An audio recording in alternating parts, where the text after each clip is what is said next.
میری پنڈلیاں اس کے بازوؤں کے حصار میں تھیں اور اس کا چہرہ میرے گھٹنوں سے چھو رہا تھا۔ اس نے اپنی خاموشی کو زبان بنا لیا اور سسکیوں کے لہجے میں ہر وہ بات کہہ گئی جو وہ ہونٹوں سے کہہ سکتی تھی۔ اس سے پہلے وہ میری بے رخی اور تلخ کلامی نے مجھے اس قسم کی صورتحال سے نکال لیا تھا، لیکن آج یہ ہتھیار بھی کند تھے۔ شگفتہ کی دید میری زبان کو مقفل کر چکی تھی۔ میں اندر سے کتنا بھی ٹوٹا ہوا تھا، کتنا بھی دکھی تھا، لیکن اس وقت غزالہ کو خود سے دور جھٹکنا میرے لیے ممکن نہ تھا۔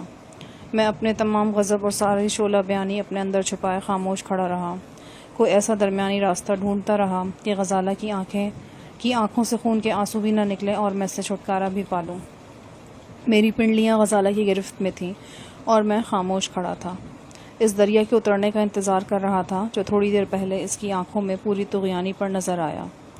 تھوڑی دیر بعد جب اس کی سسکیاں مدھم پڑیں تو میں نے بآہستگی اس کے ہاتھوں کی گرفت ختم کی اور ایک قدم ہٹ کر کھڑا ہو گیا۔ وہ بھی ناک اور ہونٹ دونوں ہاتھوں میں چھپائے کھڑی ہو گئی۔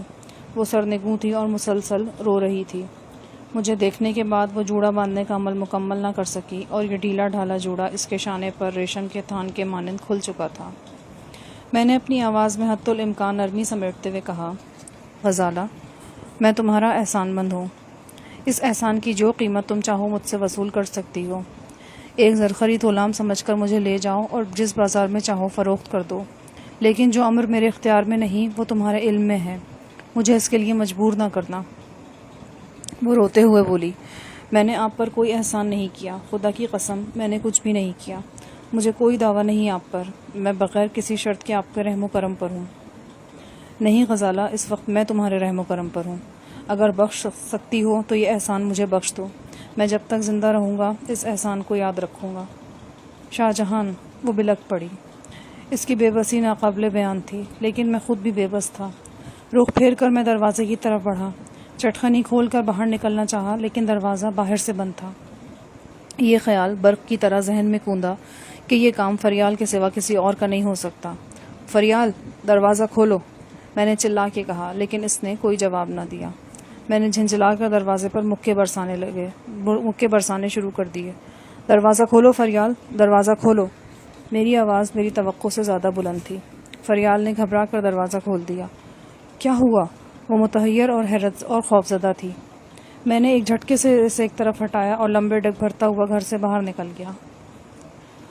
رات قریباً 9 بجے تک میں یوں ہی سڑکوں پر آوارہ گردی کرتا اور سگریٹ پھونکتا رہا۔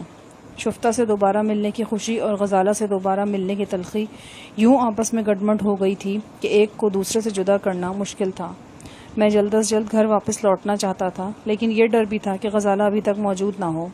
اس کا سامنا کرنا اور اس کی لاچاری دیکھنا میرے بس میں نہیں تھا۔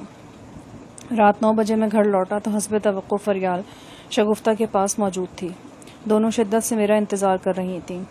فریال کی آنکھوں میں ناراضگی کی جھلک تھی، لیکن چہرے کی بشاشت بھی اپنی جگہ برقرار تھی۔ مجھے گھور کر دیکھنے کے بعد وہ کہنے لگی، بڑے کٹھور ہیں آپ، اگر سنگ دلی کا مقابلہ ہو تو دنیا بھر کے مردوں میں آپ اول رہیں گے۔ غضب خدا کا، غزالہ جی کے سبب آپ کی آنکھوں میں خوشی کے آنسو آئے اور آپ کی وجہ سے ان کی آنکھوں نے خون کے آنسو بہائے۔ میں خیر رہنے دیں اس وقت۔ اس نے ترچھی نظروں سے شگفتہ کی طرف دیکھا۔ اس وقت شگفتہ باجی موجود ہیں، اکیلے میں آپ کی خبر لوں گی، بڑی اچھی طرح پوچھوں گی آپ سے۔ کچھ دیر بعد ہم سے رخصت ہو کر واپس چلی گئی۔ انجم نیند کی گولی کھا کر اپنے کمرے میں سو رہی تھی۔ اب میں اور شگفتہ اس چار دیواری میں تنہا تھے، برسوں کے بچھڑے ہوئے تھے۔ جی چاہتا تھا ایک دوسرے کو دیکھتے چلے جائیں، نگاہوں کو گویائی دے دیں اور لمس کی سرگوشیاں سنیں۔ میں نے اپنی بہن کو دیکھا، وہ میری طرح تناور تھی، اونچی لمبی دھریک کی طرح، کھلے ہاتھ پاؤں والی۔ ذرا دیر کے لیے دھوپ میں بیٹھتی تو رخساروں سے لہو ٹپکنے لگتا تھا۔ اس کے چہرے کی سب سے خوبصورت چیز اس کی آنکھیں تھیں، بے حد سیاہ اور سچے موتیوں کی طرح چمکتی ہوئی، لیکن اس وقت وہ کملائے ہوئے پھول کی طرح نظر آ رہی تھی۔ چہرہ اترا ہوا، ہونٹ خشک، گردن سے نیچے ہنسلی کی ہڈیاں ابھری ہوئی۔ اس کی پرمزدگی دیکھ کر میں پوری جان سے تڑپ گیا۔ وہ بھی آنکھوں میں آنسو بھر لائی۔ میں نے اس کے کانچ سے شفاف اور نازک ہاتھ تھام لیے۔ گھبراؤ مت شفتہ، میں تم سے کوئی سوال نہیں کروں گا۔ جب تمہارے حواس باہر ہو تو تسلی سے مجھے بتا دینا، اور اگر تم نہیں بتانا چاہتی تو بے شک نہ بتاؤ، میں تمہارے زخم نہیں کریدنا چاہتا۔ آپ اور میں دو نہیں ہیں بھیا، میں آپ سے کیا چھپاؤں گی، میں آپ سے کیا چھپا سکتی ہوں؟ وہ منمنائی۔ میں نے اسے گلے لگا لیا۔ وہ ایک ننھی گڑیا کی طرح میرے بازوؤں میں سما گئی۔ دونوں جہان کی دولت میرے بازوؤں کے حصار میں تھی۔ میں نے اس کے ملائم بالوں پر اپنے ہونٹ رکھ دیے اور اسے کاندھے سے لگائے لگائے زینوں کی طرف بڑھا اور چھت پر آ گیا۔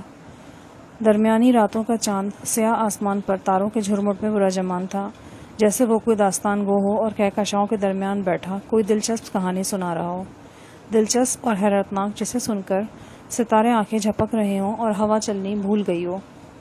چھت پر خنکی تھی۔ میں نے اپنی گرم چادر کی بکل کھولی اور شگفتہ کو بھی اس میں چھپا لیا۔ برساتی کے چھجے تلے وید مجنو سے بنا ایک کرسی نما جھولا تھا۔ ہم اس جھولے میں بیٹھ گئے۔ جھولے میں بیٹھتے ہی مجھے بچپن کا ایک جھولا یاد آ گیا، یقیناً شگفتہ کو بھی یاد آ گیا ہوگا۔ وہ جھولا چارپائی کی ادوائن سے تیار کیا جاتا تھا۔ برآمدے کی دھواں چھت پر چیڑ کی کڑیوں میں سے رسی گزار دی جاتی تھی اور جھولے کی نشست بنانے کے لیے لکڑی کی چوکی رکھ دی جاتی تھی۔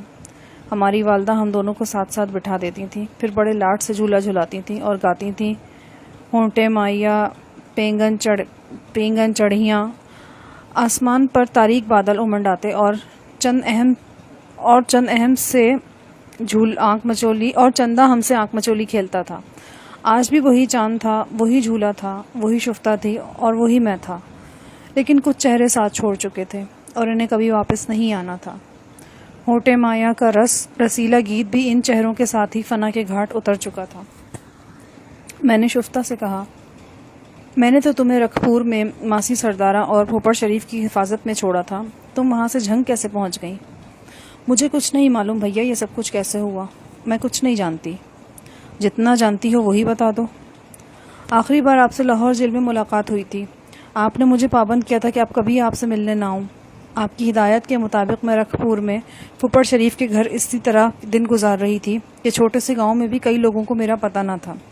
ان 4 برسوں میں نے گاؤں سے باہر قدم نہیں نکالا، گھر سے بھی سخت ضرورت کے تحت نکلتی تھی۔ رکھپور کے لوگ یہ سمجھتے ہیں کہ میرے ماں باپ حال ہی میں سیلاب کی نظر ہوئے ہیں اور میں ان کی جدائی میں گمسم رہتی ہوں۔ یہ شب برات سے ایک دن پہلے کی بات ہے۔ پھوپڑ شریف گاؤں کے دائرے میں گیا اور وہاں سے بڑا گھبرایا ہوا واپس آیا۔ مجھے کمرے میں لے جا کر کہنے لگا، شگفتہ پتر، شہر سے بڑی بری خبر آئی ہے۔ جیل کی لڑائی میں شاہ جہان زخمی ہو کر حسن عبدال کے کسی اسپتال میں پڑا ہے۔ اس کے 2 دوست اطلاع دینے کے لیے آئے ہیں۔ میری آنکھوں تلے اندھیرا چھا گیا۔ پھوپڑ شریف کے ساتھ ہی میں ننگے سر گلی میں آئی۔ یہاں ایک سفید جیپ کھڑی تھی۔ جیپ میں 2 آدمی تھے۔ ان میں سے ایک کو میں پہچانتی تھی، اس کا نام سید جان ہے اور وہ لاہور جیل میں آپ کے ساتھ ہی قید کاٹ رہا تھا۔ اس نے گلوگیر آواز میں بتایا کہ استاد، اسپتال میں آپ کی حالت نازک ہے۔ مجھے کچھ ہوش نہ رہا۔ پھوپڑ شریف نے مجھے سہارا دے کر جیپ میں سوار کرایا اور ہم بڑی سڑک کی طرف روانہ ہو گئے۔ راستے میں ایک جگہ پھوپڑ شریف نے سید جان سے پوچھا کہ وہ کس جگہ جا رہے ہیں، یہ راستہ حسن عبدال تو نہیں جاتا؟ سید جان بولا، حسن عبدال ہی پہنچے گا۔ پھوپڑ شریف نے تکرار کی تو سید جان کے ساتھی نے ایک دم چادر میں سے پستول نکال لیا اور اس زور سے پھوپڑ شریف کی گردن پر مارا کہ وہ چلتی جیپ سے اچھل کر سڑک پہ گرا اور کئی قلابازیاں کھا کر بے سدھ ہو گیا۔ یہ ایک سنسان سڑک تھی اور اندھیرا بھی پھیلا ہوا تھا۔ سید جان نے جلدی سے جیپ روکی اور مجھے بازوؤں میں جکڑ لیا۔ اس نے میرے منہ میں زبردستی فلالین کا کپڑا ٹھونس دیا اور ہاتھ اپنے مفلر سے کس کر باندھ دیے۔ سید جان کے ساتھی نے نیچے اتر کر پھوپڑ شریف کے بے سدھ جسم کو گھسیٹا اور سرکنڈوں میں چھپا دیا۔ میں چیخ رہی تھی، تڑپ رہی تھی، لیکن میری آواز جیپ سے باہر نہیں جا سکتی تھی۔ میرا دم گھٹنے لگا اور آخر کار میں بے ہوش ہو گئی۔